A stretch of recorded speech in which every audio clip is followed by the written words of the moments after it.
As we kick off the 2026 season, I wanted to bring the cycling industry an update on the state of sponsorships and sports marketing. The landscape is shifting fast, team budgets are ballooning, non-endemic sponsors are flooding in, and the rules of engagement are being rewritten in real time. To help make sense of it all, I invited back sports marketing consultant Nicolò Ildos, who works directly with brands navigating these waters. We dig into trends defining this moment, why World Tour teams now operate with 250-person staff, how rider availability for brand activations has fractured, and the real ROI lives beyond the top 3 riders, and what the professionalization of gravel means for sponsorship dollars. We also tackle the rise of Asian brands in the World Tour, the volatility of team contracts, and why brands need to move fast and ask themselves hard questions before writing checks. Whether you're a brand evaluating sponsorship opportunities or just curious about the business behind professional cycling, this conversation offers a ground level view of where money is flowing and what it takes to make it work in 2026. This is the Business of Cycling podcast. Nicolò, thank you. Thank you again for coming on. Excited to have you. So we spoke a couple days ago, and I thought it'd be fun to get a kind of a primer on the upcoming season around sports marketing and sponsorships. And you thankfully were interested. You are available. So cool. We got some topics here, and kind of the state of sponsorships and sports marketing in 2026 is sort of the bucket that we had decided to kind of have as the topics. So yeah, I guess just to jump in, you are a sports marketing consultant. You work with brands in the industry. You've done this for quite a while. You've also got a lot of marketing experience. So I don't know, do you want to, maybe we can just jump in to what you're seeing, what's some of the trends that you're seeing around sports marketing, and kind of what's the vibes? What are the vibes you're seeing? Yeah, absolutely. And thanks for having me. And yeah, hello to all your listeners. It's always a pleasure to listen to the podcast, and being invited twice in a little bit more than 1 year is a pleasure. Yeah, we love And having yeah, you. as you said, a year has passed, and I was just preparing a little bit this talk, just try to figure out what changed and what stayed the same. And Sure. still has been a quite interesting year. And I think for a sport marketing professional, state answer early in the season is a pretty bold move. The point is we should always look at posing the right question to ourselves and the brand we are working to, because for sure cycling is facing a very changing moment. For sure, the sport itself, in a way, the professional sport, and we might deep dive in the evolution. Big money are coming, more teams are becoming more professional, riders are more stressed and young, and blah, blah, blah. On the other hand, the industry itself is still navigating not the easiest water in terms of economic.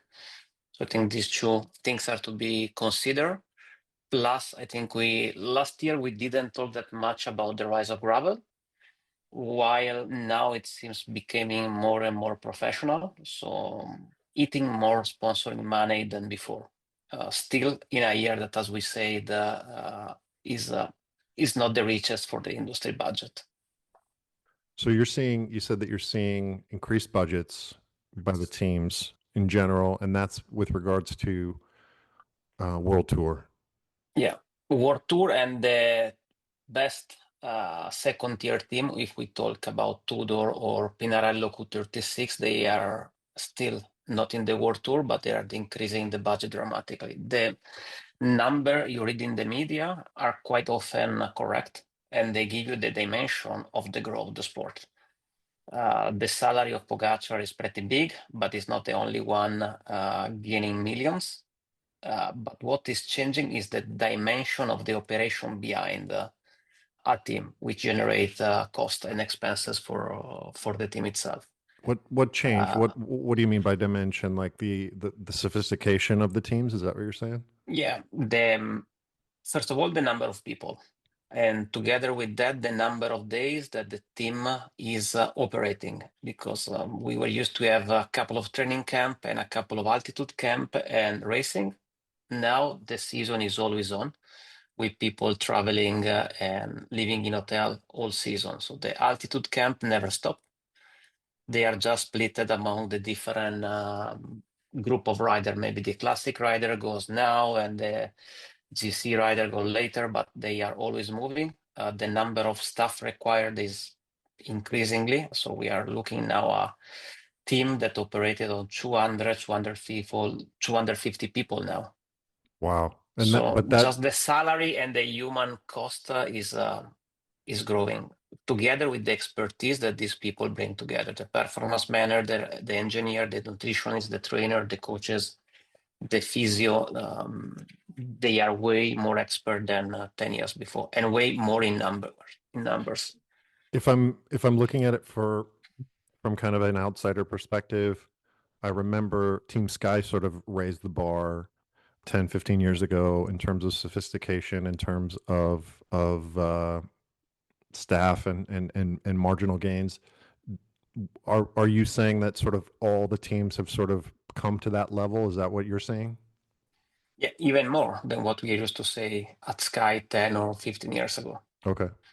But all top team operate at the same with the same strategy. So they have specific department, proper management, and they track and control all aspects of performance. Sure. So the wind tunnel optimization is not just the thing for the GC guy or the leader, it's something all rider has to perform.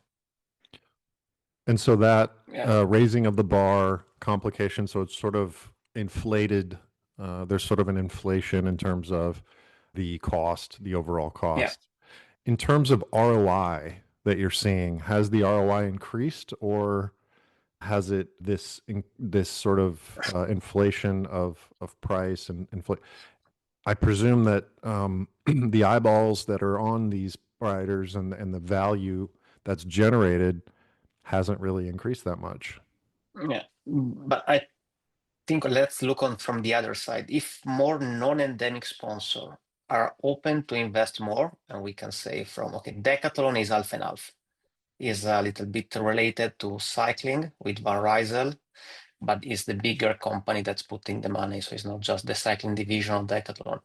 Lidl Trek is not more track team. So there's money coming from outside that confirm that cycling is generating a big ROI, because this brand has 95% of the time a better marketing team than any cycling company, given the dimension they have. Sure. And they are used to invest in all kinds of sport, or from Olympic, as Decathlon did in Paris, all the way to football and car, etc., etc. So for sure, the cycling as a sport is still very interesting for ROI. For the cycling company, the talk is slightly different, because clearly we have, as cycling company, we talk only to a little fraction of the viewer of cycling. We are interested only on the active cycling, or people that can become active in 1 to 5 years because they get in love with the Tour de France or Paris-Roubaix. So the point is, yes, there's still ROI even for the cycling brands, but you must be very clever in activation. Right. And the cost, I think the tricky part for ourselves, because I feel part of the industry, is that we are asked more in terms of investment, in terms of service, in terms of product performance, but we are receiving less in terms of team availability, because now we contribute to a fraction of the budget. So the media time you have with a rider is limited. The photo shooting content you can have are limited, because they have to, because the team has less time, Right. put it this way. So a top rider know in December where it will be until the Tour de France. So it comes, All life is planned around that goal. So it remains very little time for marketing activation.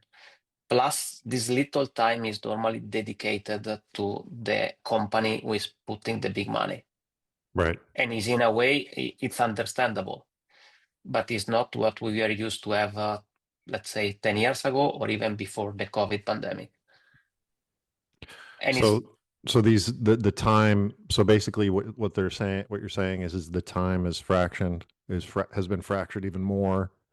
And I guess on that note, um, and we spoke about this deeply in the last conversation that we had, was optimizing the content activation, how important it is to activate, how important it is for brands that invest to actually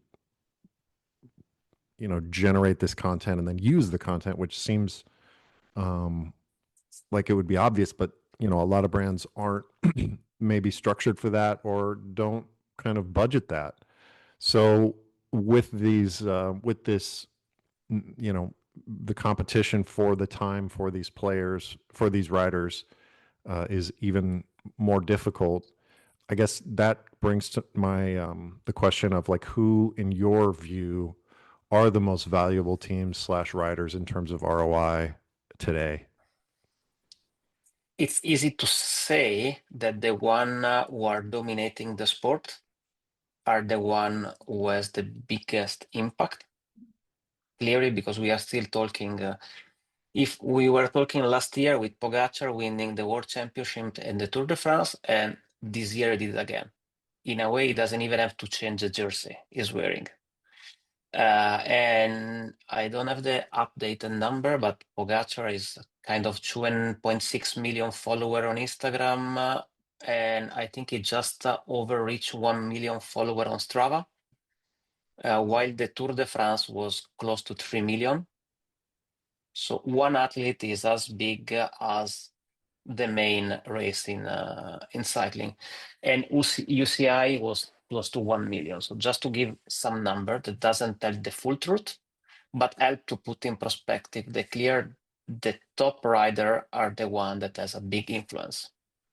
Okay, and then And in terms of ROI, I presume yeah, that as you can see, like the followers is a the amount of reach that these writers have. So aside from maybe the top two or three, if you can talk about ROI in terms of the mid-tier writers, like how can yeah, brands use like those types of, so maybe for the brands that don't have, the Pojacars and in their, in their yeah, and repertoire, how would you speak about maybe those mid-tier teams or those mid-tier writers? Like how can you leverage those in yeah. an important way?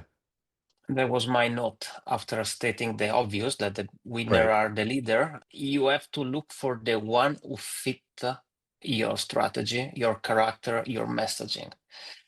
If you are a French company looking for a French team, might seems obvious.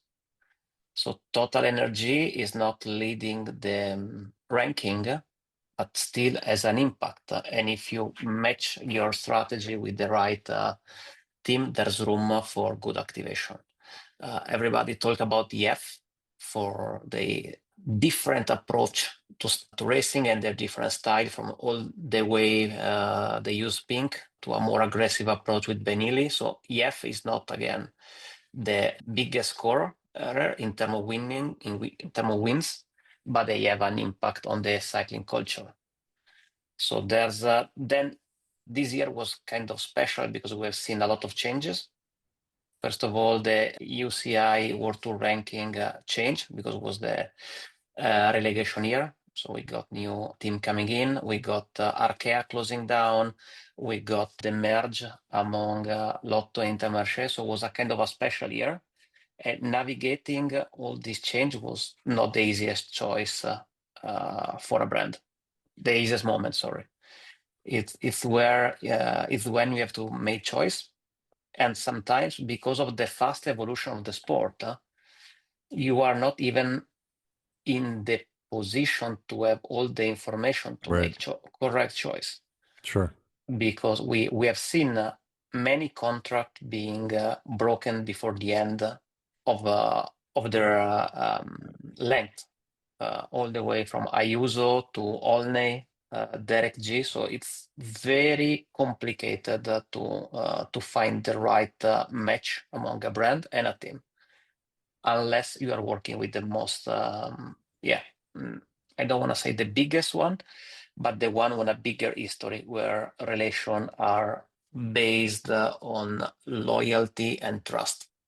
So you can know what's going on. So you're saying that the investments can be dynamic. They can also be the situations are obviously very dynamic, very different from team sports like American football or American basketball, where you do Yeah. kind of have some stability around the teams, around the personnel. So that's just sort of the nature. And like you said, the main sponsors are kind of there's sort of a revolving door of sponsors each year. So for teams, like for brands, what can they control and where should they be focused on with this sort of an environment? Like, what do you recommend to your clients from that regard? So the first step is, of course, to do your due diligence to try to get as much information as possible on the opportunity that are down there, together with the right background regarding what we discussed. Is the license guarantee? Is the team own? Right. And again, even the team ownership has changed over the last couple of years. So the top sponsor, the main sponsor, are getting more and more control on the team.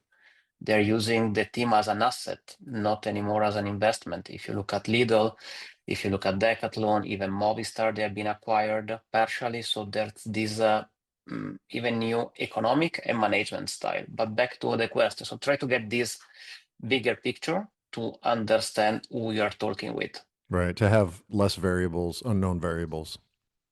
Yeah, and then when you make a choice, be sure to get the maximum and don't be scared to move fast and adapt to the moving environment. Because we have seen again too many. Let's do another very basic exercise. Let's imagine you and I, we were discussing a big campaign for Cervelo, and we were dreaming to use Adam Yates since he won the Giro d'Italia last year. Out of the blue, he decided to stop. He was in December at the training camp, he was at the Giro presentation, and then he's not racing anymore. What we can do with that? Right. Even if we have all the paperwork done right, it's just a choice, and we have to cope with it. Right. And so adapt and move forward. That was a kind of a shocking news, but I'm sure it will not be the only one will be hearing. That's why with such a fast-moving environment, you have to be a fast mover to always try to be on top of the game and playing the instrument you have to try to reach the goal that you decide on the boardroom. Sure. Which might seem obvious, but is such a wide question because the goal is actionable case by case. That's the trickiest part of my job to transfer, because then Right. if To I know understand. the golden rule, I will run my business and sell my product through my sponsoring strategy. So the point is what I said at the beginning: be sure to ask yourself the right question and come out with a viable answer. But whatever the answer is today, it will change in 6 to 12 months, not just for the racing result, but for the panorama that change around you. You were mentioning, you were asking about second tier team. If we look at what the Rockets did, the Unibet Rocket did in a couple of years, passing from a YouTube challenge to a winning team has been huge. On the other end, in Italy, we had the SWAT Club example with Carlo Beretta doing a great job with a very little budget. Are these two meaningful examples that everybody can replicate? Of course not. No. Because I was watching some stats on YouTube. Rockets has a huge platform. Other team with bigger result doesn't have a fraction of their views. But the view is not the only metric. So it's very related to what your brand, your company care about, to be sure to engage with the team that is more aligned with your goal. Right. Plus, that's always the final note, the one that is free and the one you can afford. Even you have to play a reality exercise. Sure. Yeah, I mean, those are hard questions. And in an environment that is so dynamic, it's not easy. And those hard questions have to be asked. And, and so I mean, that's really valuable.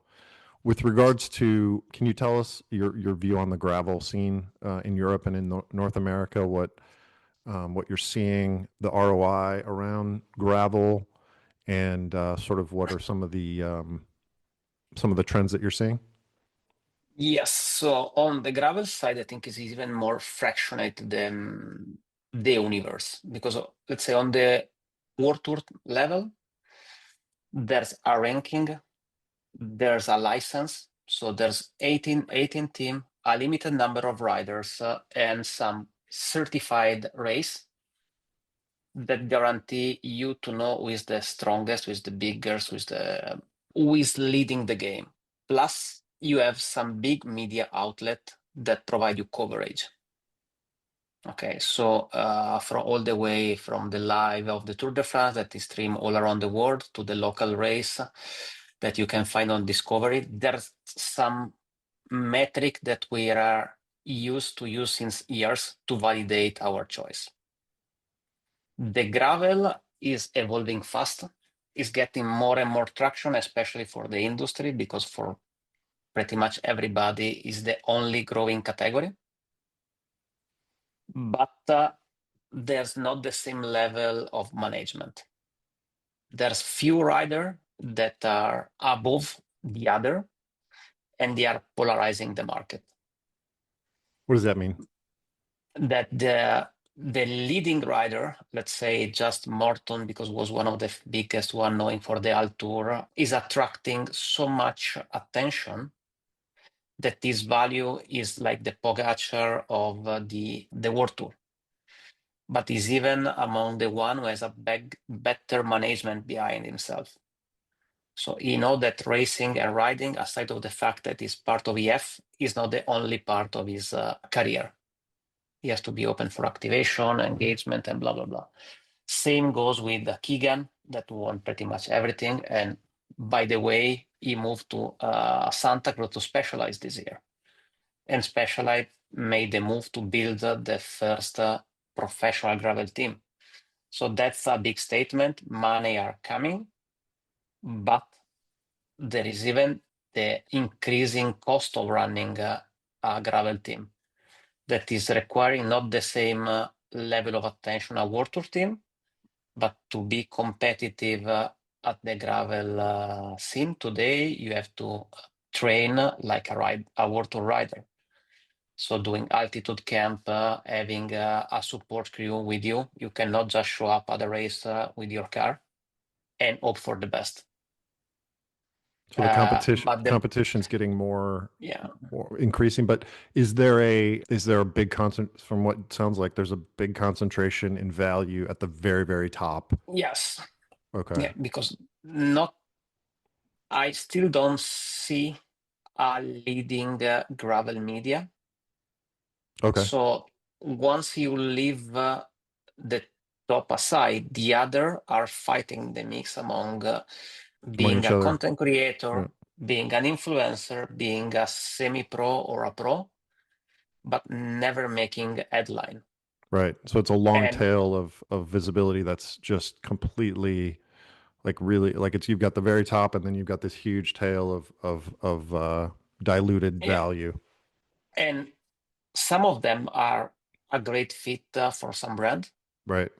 Well, for photo Other, shooting, for product testing, and for yeah, visibility, like it's very like I've always really enjoyed like in terms of marketing, I've always seen competition. It's so pure and it's so natural, and especially now, putting our marketing hats on, people are so sensitive to genuine content. Like they're so sick of being sold to.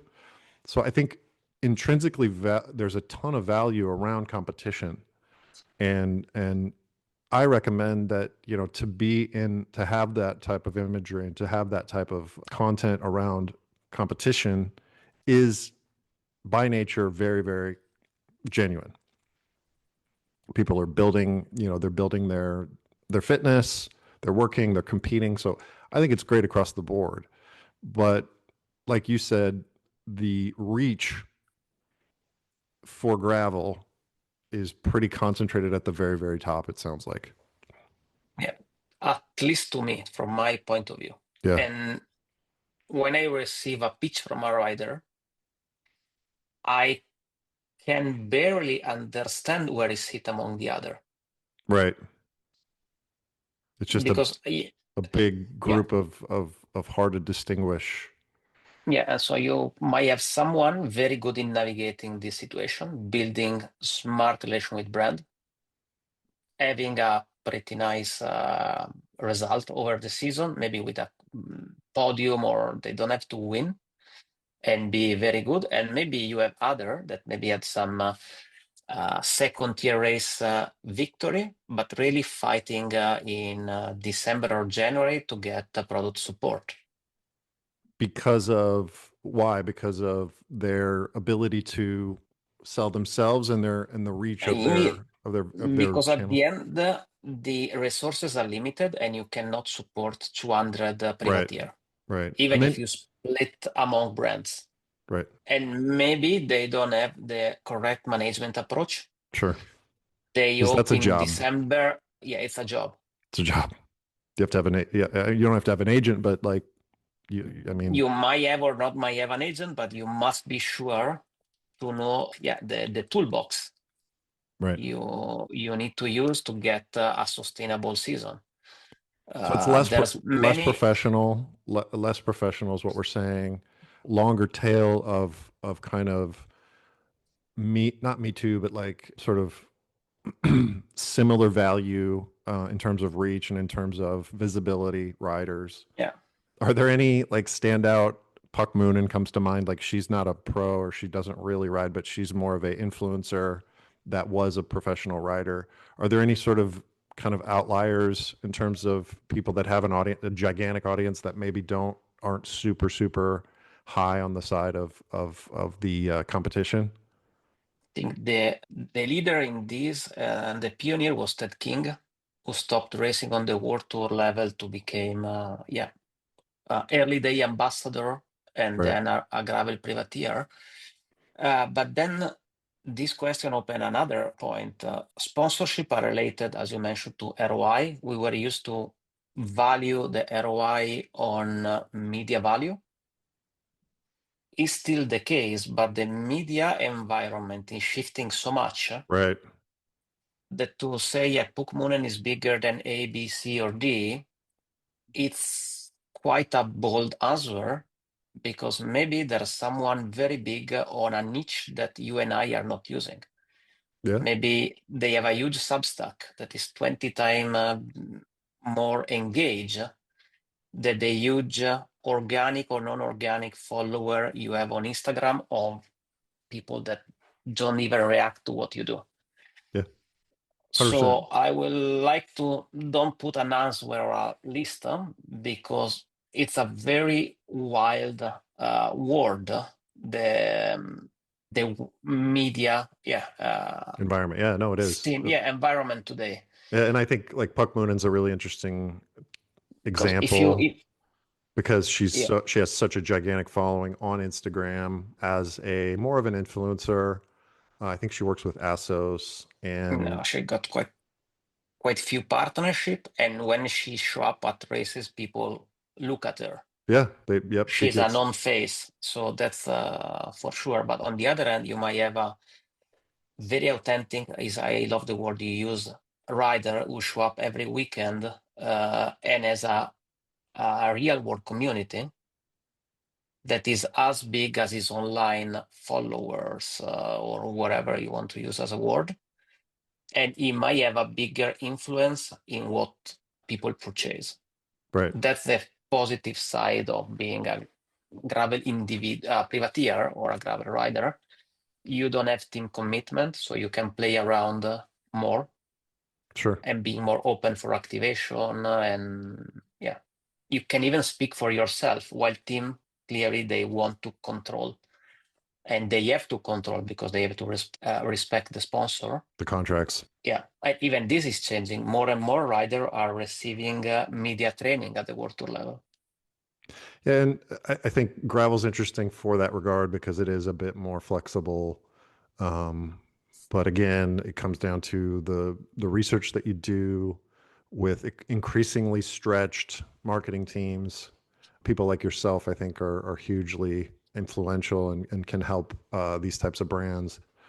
I guess to kind of roll into the final topic that we had talked about, can you tell me about the impact of Chinese brands on the world tour and in sports marketing? Yep, even this was a topic we approached last season. It's part of the evolution that started with the COVID and now is just becoming faster and faster. It's kind of the snowball effect. Everybody was looking at Astana and XDS, and now we got quite a few other examples. What stands out to me was the swap of the Euskaltel Euskadi bike. So a very authentic, based on the Basque Country and Spanish identity team who went all the way to a Chinese bike. It's just the evolution. It sounds big, but at the end, it's just multiple factors that came together. First, we cannot hide ourselves behind the finger that Chinese products are just Chinese product. It's not good or bad. It's like any product in the world is about the way you manufacture it. Plus, most of cycling parts came anyway from Far East. They are just branded differently. So we are, surpassing the validation phase. Are we? They did with XDS. So Yeah, I Astana think had XDS and Avanox in the mountain biking is sort of, yeah, I think it's, I don't know. I Quick don't know. I don't Quick know if it's, Pro I don't know if doesn't we mean are. anything to me, but it's a bike that will be raced at the World Tour level. Yeah. And Decathlon is going through a similar, because Decathlon did sort of have like this, from my point of view, a less than, what do we call it? I don't know what the word is, but like there's this enthusiast bar that we yeah, sort of subconsciously have, right? Where you have to kind of get over that enthusiast bar to where it's not a commodity, but it's a specialized product. Specialized, I it's a said that one. brand. It's a brand, yeah. And I think Van Rysel has, they're getting there. They're getting there. It's the positioning, and I'm not totally convinced that how durable that's going to be because of the history that European brands have. We'll see. Time will tell. But it sounds like they're not going anywhere. Yeah, let's try to deep dive a little bit on what's happening with the Chinese brand. So on the sport marketing side, they are due their homework. So they are approaching team. They are knocking at the door. They are anyway connected because they know producer or partner in the business side that can open some door. For sure, for them is harder to enter, but since we were discussing about the evolution of the team, now any team has a performance center, a performance manager, or wherever the kind of structure they build, they test the product. If the product is good enough or better than the one they are using, they start the discussion. Plus, Chinese might have a bigger cash proposal that the European or the American brand, and Right. this came pretty helpful for some teams that are fighting the game of the budget increase. But we are seeing this more and more, and it's just a harder fight among brands. But it's not the flag you have, it's the value proposition you carry. It might be 10 times the money of your competitor for a team who is in financial trouble, or is a far better or way better performance of the product the team is using right now. I don't see Chinese brand came over at the top in 1 year, because bigger team like to have a stable Sure. performance platform. Right. Instead, if you look at the main change, I think they happen on clothing, which is a kind of easy swap in a way. And we see Rafa with EF parting away, ASO stepping in, or on the component side with SRAM stepping up the game, moving from, I think, 4 to 8 World Tour team. But other than that, the platform tried to stay the same. If you look at Canyon, they are supporting the same team since ever, specialized pretty much. So there's Cervelo has been bonded now for quite a few years with Visma. I think the main swap was the Bianchi with Bahrain this year on the bike side, on the bike scene. So yeah, we were talking a little bit of Chinese brand 1 year ago, and we were kind of shocked by the XDS news as a general public. But if you look behind the scene, the Chinese, I don't like to use this word, but just to help ourselves to understand the movement, they were working since few years behind the scene. Okay.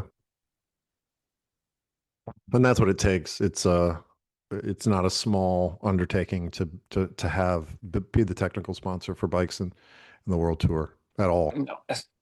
No, especially if you are coming from outside of the world. So let's say from ASOS changing from two-door to EF was a kind of a natural, just something that changed. And for EF, talking with ASOS was easy because they are proved. Right. They're When proven. you see, Yep. when you see when you see a quick pro bike approaching Euskaltel, I think they had to do quite a lot of testing before buying on the quality and the performance on the bike. Sure. But again, what we're seeing with Verizon, nobody was expecting a Decathlon bike to be as good.